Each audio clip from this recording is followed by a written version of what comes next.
नमस्कार, मैं हूं आपके साथ इश्तियाक अहमद और आप देख रहे हैं आर्या न्यूज। रुक करेंगे उत्तराखंड की तमाम खबरों की तरफ। उत्तराखंड में आज से फूलदेई का उत्सव शुरू हो गया और वहीं सुबह सुबह ही बच्चे हाथों में फूल की जो टोकरियां लेकर वो लोगों के घरों की देहरी पर फूल डालने निकल पड़े। और वहीं राजधानी में कुछ बच्चे सीएम आवास पर पहुंचे और कार्यवाहक मुख्यमंत्री पुष्कर सिंह धामी ने मुख्यमंत्री आवास में बच्चों के साथ उत्तराखंड का लोक पर्व फूलदेई मनाया। और वहीं पुष्कर सिंह धामी ने प्रकृति का आभार प्रकट करते हुए फूलदेई पर्व की प्रदेशवासियों को शुभकामनाएं भी दी और प्रदेश की सुख समृद्धि की कामना भी की। और उन्होंने अपने आवास पर पहुंचे बच्चों को उपहार भी दिया और शशि भूषण मैथानी और पर्वतीय संस्कृति संरक्षण समिति के सहयोग से ये कार्यक्रम आयोजित किया गया। और कार्यक्रम के दौरान कार्यवाहक मुख्यमंत्री ने कहा कि फूलदेई उत्तराखंड की संस्कृति और परंपराओं से जुड़ा प्रमुख पर्व है और कहा कि किसी भी राज्य की संस्कृति और परंपराओं की पहचान में लोक पर्वों की अहम भूमिका होती और हमें अपने लोक पर्व और लोक परंपराओं को आगे बढ़ाने की दिशा में लगातार प्रयास करने होंगे।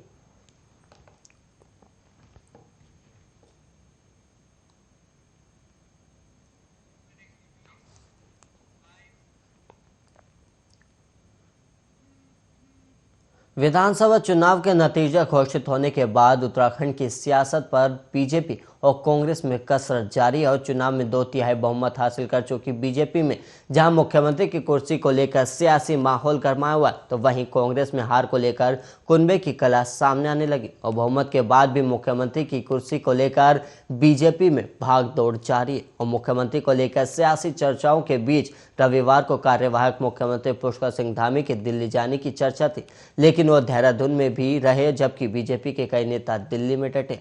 और वहीं पार्टी सूत्रों के मुताबिक होली के बाद 19, 20 या 21 मार्च को विधायक मंडल दल की बैठक हो सकती है, जिसमें मुख्यमंत्री पद के लिए प्रस्ताव रखा जाएगा। हालांकि उत्तराखंड का अगला मुख्यमंत्री कौन होगा, इसका फैसला हाईकमान को ही करना है। और वहीं उधर प्रदेश चुनाव अभियान समिति के अध्यक्ष और पूर्व मुख्यमंत्री हरीश रावत दिल्ली को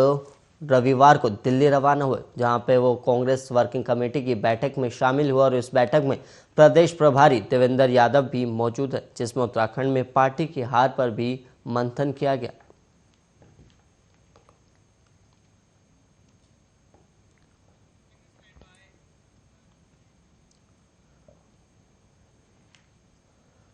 और वहीं विधानसभा चुनाव में मिली करारी हार का दर्द रहकर कांग्रेस नेताओं को सता रहा है और सत्ता में वापसी को लेकर आश्वस्त कांग्रेस नेता अप्रत्यक्ष नतीजों से हैरान और परेशान है। और इस बीच कांग्रेस वर्किंग कमेटी की बैठक में दिल्ली रवाना होने से पहले पूर्व मुख्यमंत्री हरीश रावत बेहद भावुक नजर आए और उनके शब्दों में कहें तो वो राज्य में कांग्रेस की हार से बेहद आहत हैं। और बैठक में जाने से पहले उन्होंने कहा कि वो समझ नहीं पा रहे कि अपनी राष्ट्रीय अध्यक्ष सोनिया गांधी से कैसे नजरें मिलाएंगे। और दिल्ली रवाना होने से पहले हरीश रावत ने फेसबुक पेज पर एक पोस्ट भी साझा की थी, जिसमें वो बेहद भावुक नजर आए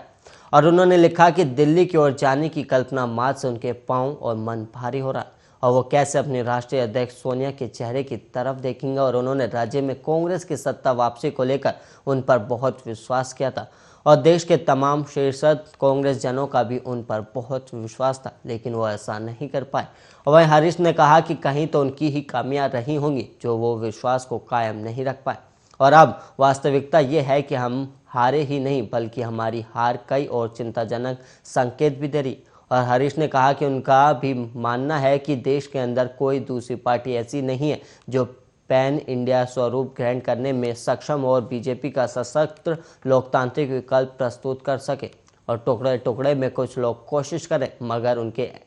डीएनए में वो सब नहीं है जो कांग्रेस की डीएनए में। लेकिन कांग्रेस पार्टी कहीं ना कहीं रणनीति चूक का शिकार हो रही और कुछ ऐसी स्थितियां बन रही है कि अब हम हर बार जनता का विश्वास जीतने में विफल हो जा रहे हैं।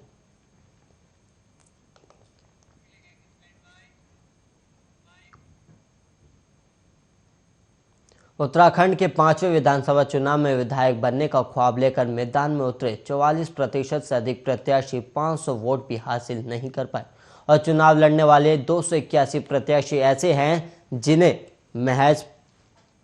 500 से कम मत मिले। और वहीं इसमें आम आदमी पार्टी, बसपा, उत्तराखंड क्रांति दल समेत निर्दलीय प्रत्याशी भी शामिल हैं। और वहीं प्रदेश की 70 विधानसभा सीटों पर इस बार 632 उम्मीदवारों ने चुनाव लड़ा था और इसमें से 47 सीटों पर बीजेपी, 19 पर कांग्रेस, 2 पर बसपा और 2 पर निर्दलीय ने जीत का परचम लहराया। और वहीं 66 सीटों पर बीजेपी और कांग्रेस के बीच सीधा मुकाबला रहा और चुनाव में उतरे 281 उम्मीदवारों को 500 वोट भी नहीं मिले और इसमें निर्दलीय उम्मीदवार तो थे ही और साथ ही कई सीटों पर आम आदमी पार्टी, बसपा, यूकेडी समेत अन्य क्षेत्रीय दलों के उम्मीदवार भी शामिल हैं। देहरादून जिले की धर्मपुर विधानसभा सीट पर 20 प्रत्याशियों ने चुनाव लड़ा था और इनमें से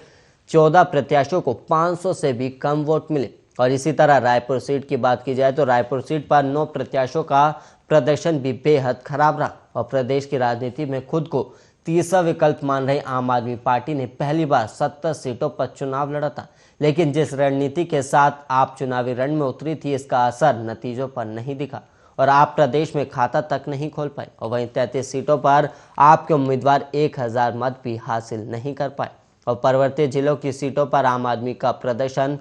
बेहतर और कमजोर भी रहा।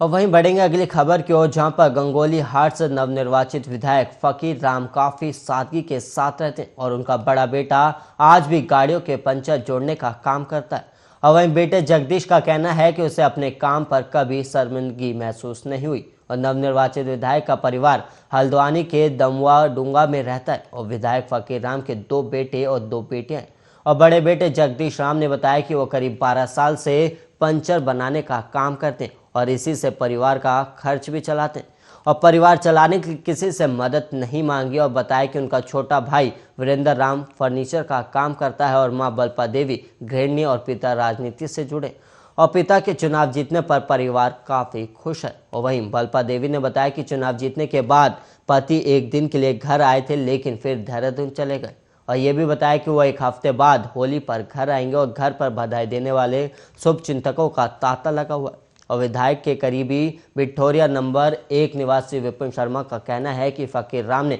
अपने व्यवहार और सादगी की बदौलत राजनीति में मुकाम हासिल किया और बीजेपी से टिकट मिलने के बाद उन्होंने मजबूत प्रतिद्वंदी को चुनाव में पराजित किया और क्षेत्र के युवाओं में भी उनकी लोकप्रियता काफी है।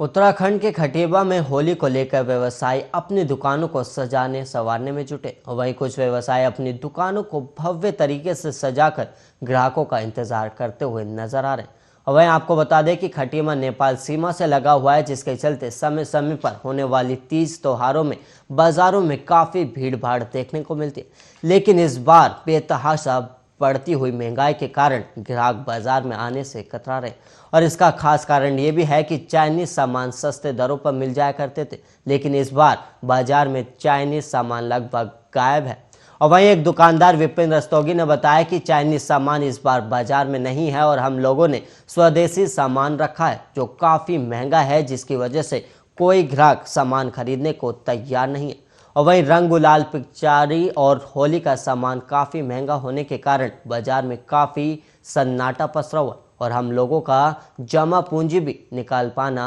संभव नहीं है। और वहीं बढ़ेंगे अगली खबर की ओर, जहां पर बर्फबारी के बाद पहली बार हेमकुंड साहिब ट्रस्ट की टीम निरीक्षण के लिए गंगारिया गुरुद्वारा परिसर तक पहुंची और वहीं यहां अभी भी 3 फीट से अधिक बर्फ जमी और वहीं हेमकुंड साहिब के कपाट खुलने की जो डेट है जल्द ही घोषित भी हो जाएगी। और वहीं इसके तहत हेमकुंड साहिब के आस्था पथ से बर्फ हटाने का काम सेना की ओर से अप्रैल महीने से शुरू हो जाएगा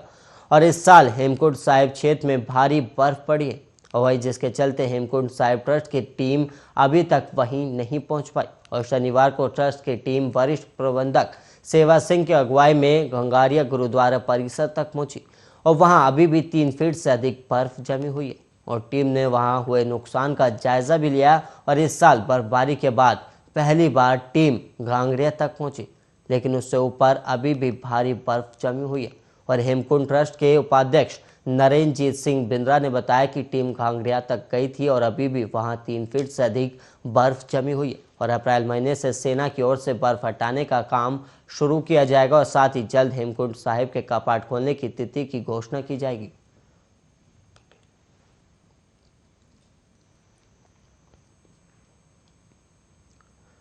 और वहीं कोतवाली क्षेत्र के लकड़ी पड़ाव वार्ड में रविवार दोपहर में दो पक्षों के बीच हुई मारपीट खूनी संघर्ष में बदल गया और वहीं धारदार हथियार के हमले में एक व्यक्ति की मौत भी हो गई, जबकि 3 लोग गंभीर रूप से घायल हैं और वहीं घायलों को कोतवाल बेस अस्पताल में उपचार जारी है। और दो पक्षों के बीच हुए खूनी संघर्ष के कारण क्षेत्र में तनाव बना हुआ है और घटनास्थल और बेस अस्पताल में बड़ी संख्या में पुलिस कर्मियों की तैनाती कर दी गई है और पुलिस ने 3 लोगों को पूछताछ के लिए हिरासत में भी लिया और देर शाम तक पुलिस को तहरीर का इंतजार था और बताया कि तहरीर मिलने पर मुकदमा दर्ज कर लिया जाएगा और पुलिस ने मामले की अपने स्तर पर जांच शुरू कर दी। और रविवार दिन के करीब 1 बजे लकड़ी पड़ाव में उस समय अफरा तफरी मच गई जब दो पक्षों के बीच किसी बात को लेकर जमकर पत्थरबाजी और मारपीट हो गई और देखते ही देखते खूनी संघर्ष हो गया और सूचना मिलते ही मौके पर पहुंची पुलिस ने किसी प्रकार मामले को शांत कराया और करीब 1 घंटे तक चले मारपीट और बवाल में 4 लोग गंभीर रूप से घायल हो गए। वहीं कोतवाल बेस अस्पताल पहुंचे मृतक के परिजनों ने आरोपियों को बचाने का आरोप लगाते हुए पुलिस की कार्यशैली पर भी सवाल उठाए और कहा कि पुलिस की मौजूदगी में लोग उनके परिजनों को मारते रहे लेकिन पुलिस ने उन्हें बचाने का प्रयास नहीं किया और ये भी कहा कि मारपीट करने वाले शराब, स्मैक और गांजा का अवैध कारोबार करते हैं और करीब 2 घंटे तक चले हंगामे के बाद पुलिस ने सख्त कानूनी कार्रवाई का भरोसा देते हुए मृतक के परिजनों को शांत करवाया।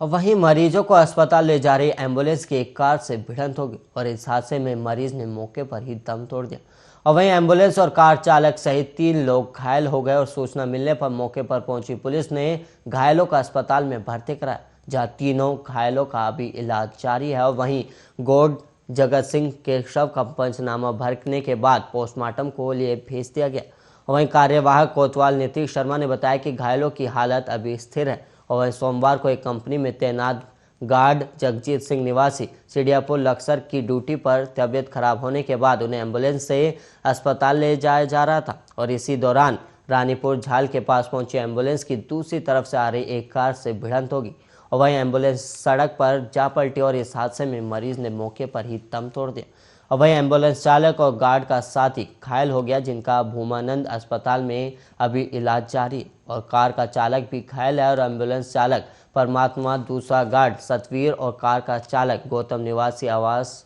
विकास ऋषिकेश घायल हो गए और सूचना मिलने पर पहुंची पुलिस ने घायलों को एम्बुलेंस से अस्पताल में भर्ती कराया, जहां तीनों घायलों का इलाज जारी है और वहीं जगजीत सिंह के शव का पंचनामा भरने के बाद पोस्टमार्टम के लिए भेज दिया गया और वहीं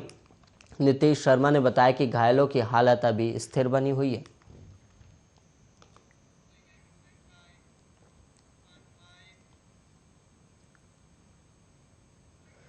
और वहीं यूपी में एक बार फिर पीएम नरेंद्र मोदी और योगी आदित्यनाथ का जादू चल गया और एमवाई फॉर्मूला उत्तर प्रदेश में कारगर साबित हुआ है। पर बीजेपी और योगी आदित्यनाथ की इस बड़ी जीत के पीछे राष्ट्रीय स्वयंसेवक संघ की अहम भूमिका भी काफी सराहनीय है और आरएसएस ने न केवल पूरे प्रदेश में प्रचार के लिए कई विशेष कार्यक्रम भी चलाए, बल्कि मुस्लिम आबादी वाले क्षेत्रों में हिंदू वोट को संगठित करने का काम भी किया और बीजेपी की शानदार जीत का शानदार सफर देखिए हमारी इस खास रिपोर्ट में।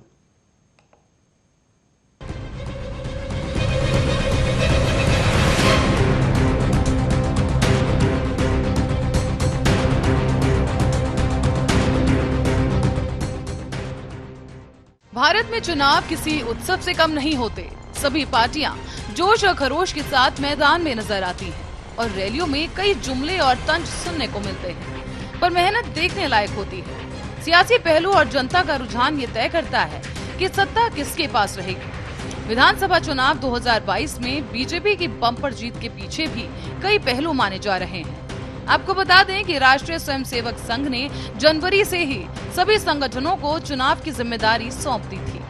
पदाधिकारियों को ये साफ हिदायत दी गई थी कि सभी आपसी मनमुटाव छोड़कर मैदान में उतर जाएं और योगी सरकार के कामों को जनता तक पहुंचाने के लिए कई प्लान्स तैयार किए गए। उत्तर प्रदेश कई मुद्दों को ध्यान में रखकर वोट करने की अपील भी की गई। आरएसएस के वरिष्ठ पदाधिकारियों का कहना है कि प्रचार के दौरान किसी पार्टी या उम्मीदवार का नाम नहीं लिया गया, बल्कि राष्ट्र का नाम लिया गया और लोगों से ये कहा गया कि इस बार वोट राष्ट्र के नाम पर दे और मतदाता खुद ही समझ जाते थे। जबकि दूसरे जागरूक मतदाता मंच कार्यक्रम के तहत हम लोगों के घर जाकर उन्हें वोट की अपील करते थे। राष्ट्रीय स्वयंसेवक संघ ने चुनाव के दौरान काशी से लेकर अवध तक और बुंदेलखंड से लेकर मथुरा तक लोक जागरण मंच प्रोग्राम और जागरूकता मतदाता मंच जैसे कई कार्यक्रम जोर और शोर से चलाए। साथ ही लोक जागरण मंच कार्यक्रम के जरिए स्वयंसेवक ने 25 अहम मुद्दों को भी कवर किया था। इसके लिए संघ ने एक विशेष पर्चा भी छपवाया, जिसे लेकर कार्यकर्ता आम लोगों के घर तक पहुंचे थे। इनमें राम मंदिर का संघर्ष और उसके निर्माण और महिलाओं को सुरक्षा प्रदान करने वालों को वोट देने की बात कही गई थी। इसके अलावा अपराधियों को जेल में डालने और धर्मांतरण के खिलाफ कड़ी कार्रवाई करने वाले दल को वोट देने जैसी अपीलें भी की गयी। पर्चे में काशी विश्वनाथ धाम परिसर का निर्माण और राष्ट्रीयता और ऐतिहासिक महापुरुषों का सम्मान बढ़ाने वाले को वोट देने जैसे मुद्दे रखे गए। इसी के साथ ही जम्मू कश्मीर से धारा 370 और आर्टिकल 35A हटाने वालों को वोट देने जैसी अपील की गई थी। आरएसएस ने न सिर्फ वोट अपील की, बल्कि ये भी सुनिश्चित करने की कोशिश की कि लोग वोट जरूर करें। यही कारण है कि एक कार्यक्रम के तहत मतदाताओं को वोट जल्द करने के साथ साथ वोट करने का तरीका भी सिखाया गया। इस दौरान संघ के मुख्य तौर पर राष्ट्रवाद से जुड़े मुद्दों पर लोगों को वोट करने के लिए मनाता रहा।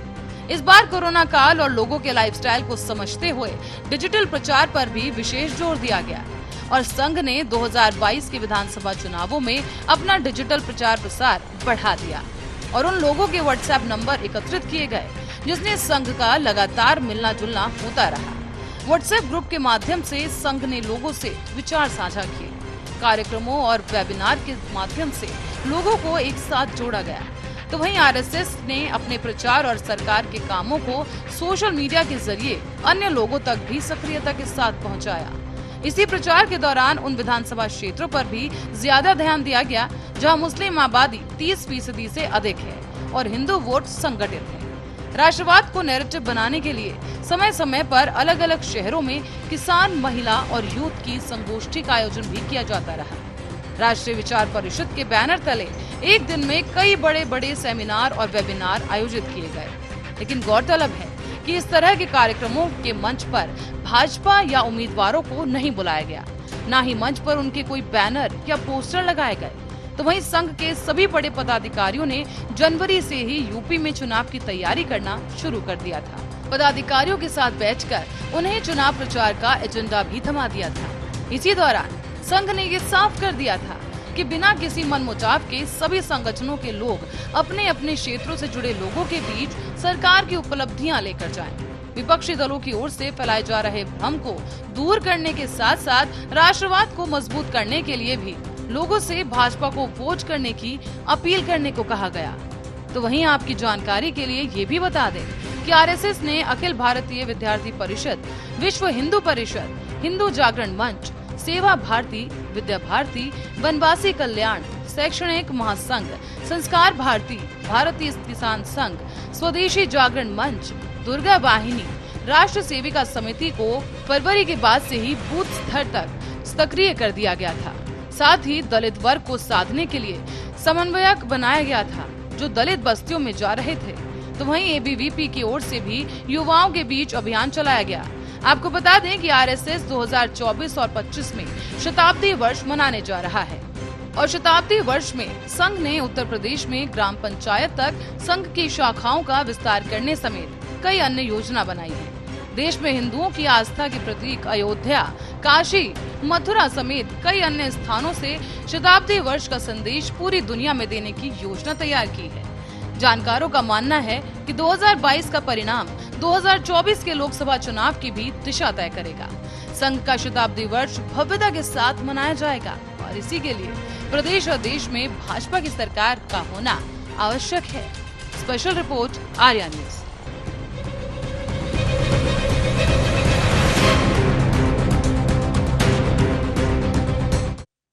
और इसी के साथ इस बुलेटिन में इतना ही। देश और दुनिया की तमाम खबरों के लिए आप बने रहिए आर्या न्यूज के साथ।